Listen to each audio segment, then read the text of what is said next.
the last time we met, you were just embarking on your book tour for AI Superpowers. Yes. And you had quite a trip. I noticed you got coverage in all sorts of places, from Wired, Fast Company, TechCrunch, the Wall Street Journal, Recode, the New York Times, the Financial Times, Bloomberg, and Business Week. And 60 Minutes. And 60 Minutes. Also, CNBC, I think, was on there also. Yes. And your book was selected as one of the top books of 2018 by The Guardian, Forbes, and also The Economist. So first of all, congratulations. Thank you. I'm going to change profession now. I'm going to compete with you. Become a writer. So you do have a day job. I do. You're founder and CEO of Sinovation. Yes. In Beijing. So why did you decide to write this book at this time? Well, I think there was a lot of misperception that China is just a copycat, that Chinese companies only got where they got due to protectionism. And while I'm not arguing that some of these things may have been true, but China has gone through an amazing transformation to go from copycat to an innovator, and that AI has gone from an early stage discovery phase into an implementation phase, which actually favors China. These are some very important observations that I think everyone should be aware of. And I didn't know there would be a trade dispute, but in light of the dispute, I think it clarifies some of the issues and the accusations that are made elsewhere that are simply inaccurate. Okay. We're going to have a few polling questions to ask the audience. Let's start with the first one, if we can. Put it up on the screen. It's a question about how important AI is going to be. And we've talked about this a little bit, but it'd be interesting to hear the audience's perspective on more important than the internet, less important, just as important, or as important as the Palm Pilot, for those of us who remember it. So we can put that up on the screen and people can make their selections. But I have an idea of your answer. Could you help us understand why you see AI as so critical? It's interesting you didn't use the Newton instead of Palm Pilot. That was a lot bigger hype than the Palm Pilot. Well, I don't want to influence your answers, but my view is somewhere between equal or more important than the internet, because it is, on the one hand, takes a little bit of time to deploy because it is a B2B technology. But on the other hand, it is transformative to every single industry, and it will change the way we do business completely, even more so than the internet. So, and also it is the first time we've seen a technology that will liberate us from routine work, and that will, I think, ultimately prove to be beneficial for humanity as we find higher purpose than doing routine work or routine tasks ourselves. Okay. And you frame the book around this competition between the US and China, acknowledging that both sides have quite significant advantages. Talk about which advantages the two countries have at this point and how you see that evolving in the future. Yeah, I actually think the two countries theoretically are very complementary because the strengths are very different. US is clearly stronger in research depth. AI was invented in the US, perfected in the US. US is clearly stronger in areas where there's most advanced AI apps, flying cars, fancy semiconductors, GPUs. And US is also stronger in terms of enterprise AI because of the greater readiness in the enterprise. Data is structured, so more ready to apply AI. But China is stronger because the entrepreneurs move faster, work harder, and are able to come out with ways to make money and grow. One of our portfolio companies, AI Innovation, is going to be the fastest growing AI company in creating revenue in the world. Also, China benefits from having a huge amount of data, not only a lot more users, but more usage per user, such as the use of mobile payment. So more breadth in users, more depth in usage, combined together will actually become the rocket fuel that will make AI perform better in China. And finally, the Chinese government's plans are really adding value in terms of creating infrastructure that will allow autonomous vehicles and trucks to be deployed on highways faster, thereby getting experience and data and creating a positive virtuous cycle. So I think when you look at the two sides, it's pretty much neck and neck. Both are really, really strong. And I think one fact that is going to be immutable is that US and China will co-lead the world in AI. Whether it's 60-40, 40-60 is actually not clear, but there's no doubt there is not going to be a bronze medal in AI because there would just be a silver and gold won by these two countries. I saw one of the interviews you did where I think you said that Europe has 1/2 of one chance of competing in this market, that it's essentially going to be two countries that will lead the way. Yes, 1/2 of one chance out of 100. Right, it's a little challenging, I guess, for the Europeans in the audience. Now, we're talking at a time of rising trade tensions. It's been mentioned on stage a few times at this point. It's not just the trade battle. There's also the Huawei issue, accusations of IP theft. What kind of toll is this taking on the technology industry as you see it? Well, overall, the China and U.S. IT tech industry are heavily intertwined. So any effort to disentangle will cause pain on both sides. On the other hand, the industries we at Sinovation happen to invest in, mobile apps and AI, are actually not so intertwined. The Chinese companies that build mobile apps, if you take a look at the Chinese apps on your Chinese neighbors' phones, they're completely parallel to the ones used in the US, and in many cases, better. Same with AI. The Chinese companies are fully self-sufficient and are not at all dependent on American IP in terms of AI algorithms or usage. Companies like Tencent, Alibaba, companies that we fund in AI for computer vision, speech, autonomous vehicles, they're fully basically supplying in capabilities. So the efforts taken by the White House to do export control and restrictions, I think will have very little impact on China's continued ability to improve its AI capabilities. Okay. Now, you became a venture capitalist after a distinguished career with Google, Microsoft, Apple. It's been a historic time that you've been in the venture capital business for China in particular. You've seen investments soar over the past decade.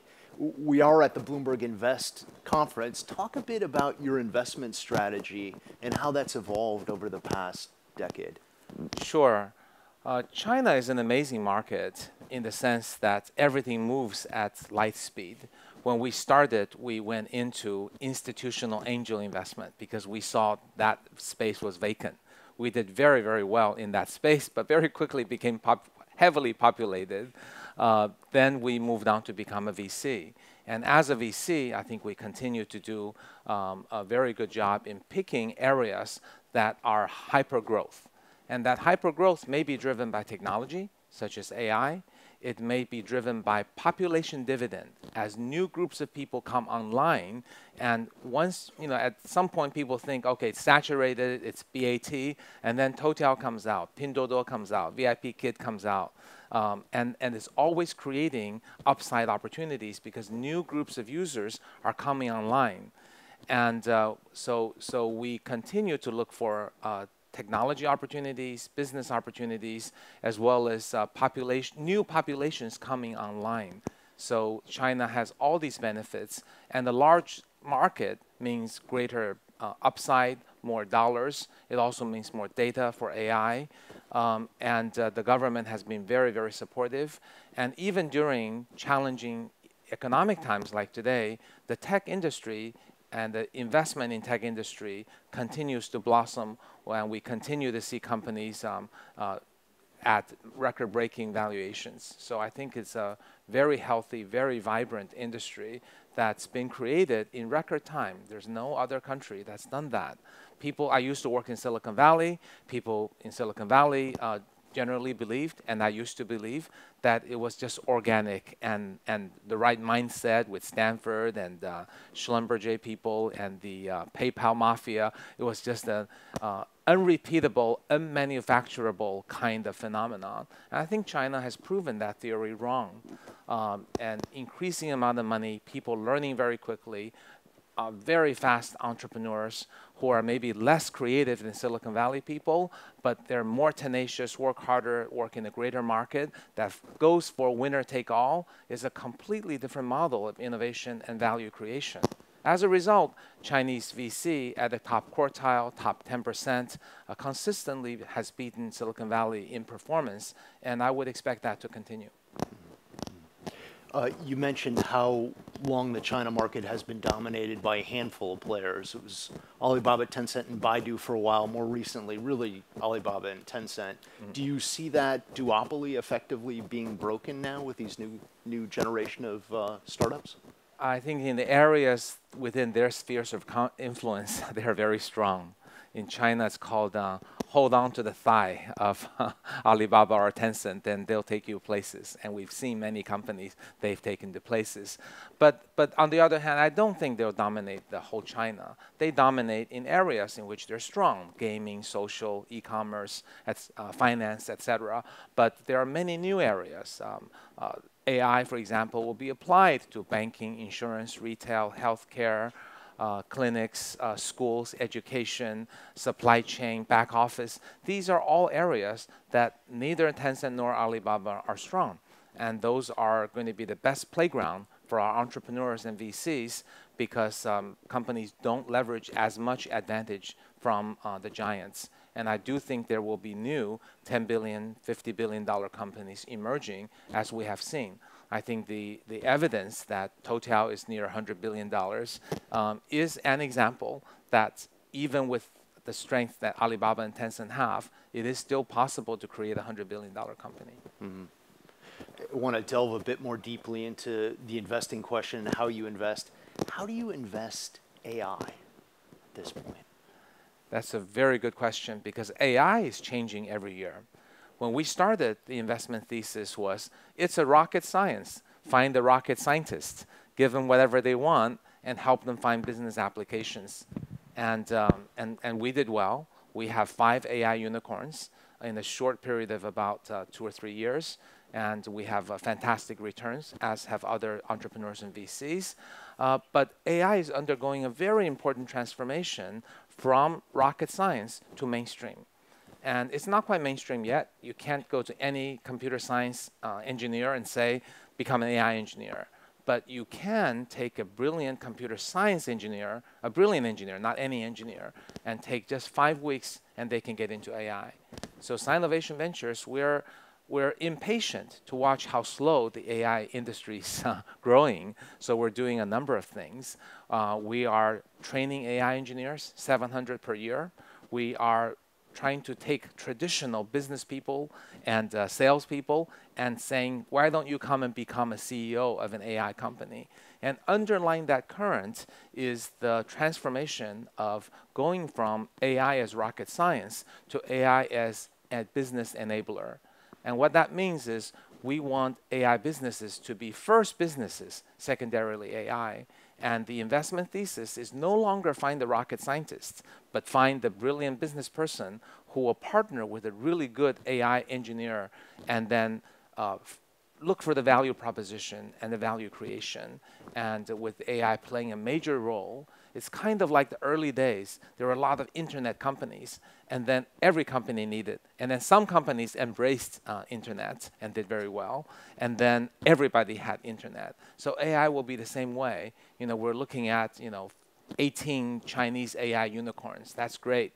I don't think there will be that many more in the next year or 2 years or 3 years. I think we're going to see traditional companies gradually embracing AI, gaining few points of margin, and then they become potential investment targets. And their partnership with AI companies, and there will be disruptions of companies that go from AI to industry.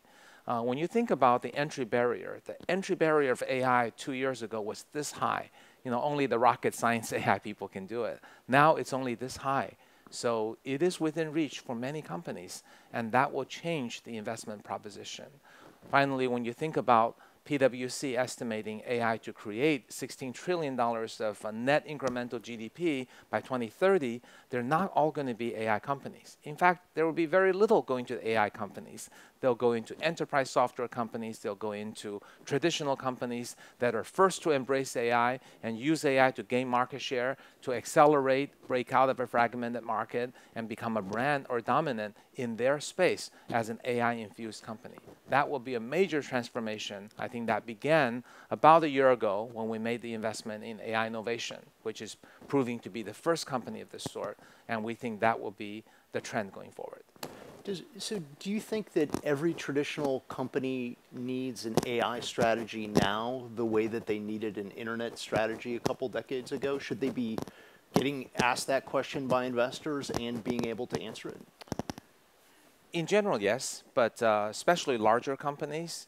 So a few questions to ask are you a large company? Do you have a lot of routine processes that are wasteful? Do you have a lot of data that might be used? If not, get the data first. And then, do you have metrics that can measure the substantial impact AI can make? And to the extent that you do, you should either build an AI team yourself, get an AI consultant or a chief AI officer, or find a partner such as Accenture in the US or Sinovation Ventures in China.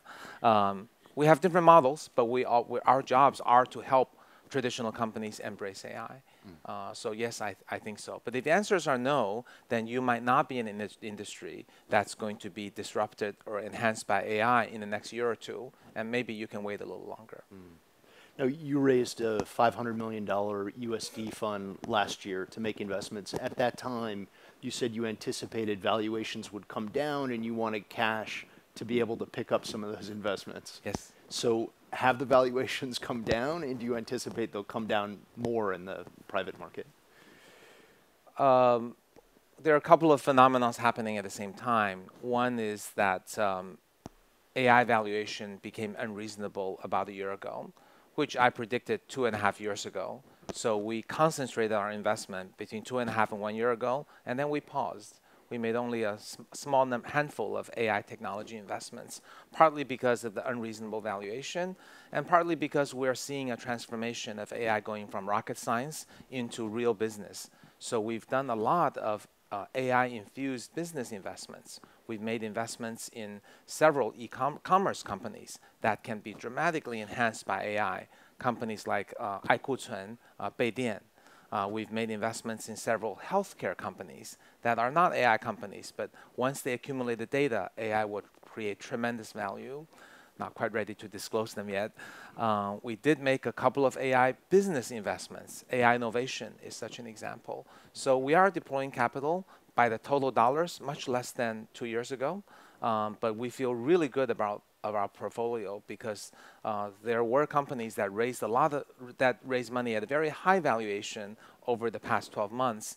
And I think they're having trouble raising the next round because VCs are used to seeing consumer consumer internet, mobile internet kind of rapid growth in usage from daily active users. But AI companies aren't likely to generate that. They're B2B companies. They grow slowly. They're more like a CRM or ERP companies. So I think now there is a disconnect with VC expectations, feeling like they want to grab any AI companies they could, but now they're not seeing the growth they want to. They don't want to do the next round. So there's a lot of disconnect in the marketplace. But we're in a very good place. We still have most of that $500 million. We are starting to find prices coming down, and we're also seeing business AI infusion opportunities happening everywhere. So we're getting more active now. I want to take you out longer term. If you look into the future, 40 or 50 years, and you anticipate what kinds of effects AI is going to have, what's the utopian version of that evolution, and what's the dystopian version? I know you've written a lot about the labor force in particular and what kind of effects, but how do you see that? That's a great time frame, 45, 50 years, because I won't be here to to validate to validate whether I was right or wrong. 40, 50 years, the utopian version would be humanity will have been liberated from routine work, and we'll find an opportunity to do things we love, whether it's poetry, art, service, helping other people, or finding why humanity exists. And we are too much burdened by the repetitive, routine things, and we could finally, after tens of thousands of years of evolution, we can throw that away and think about all these wonderful things. That's the utopian version. The dystopian version will be that the loss of jobs creates a lot of social unrest.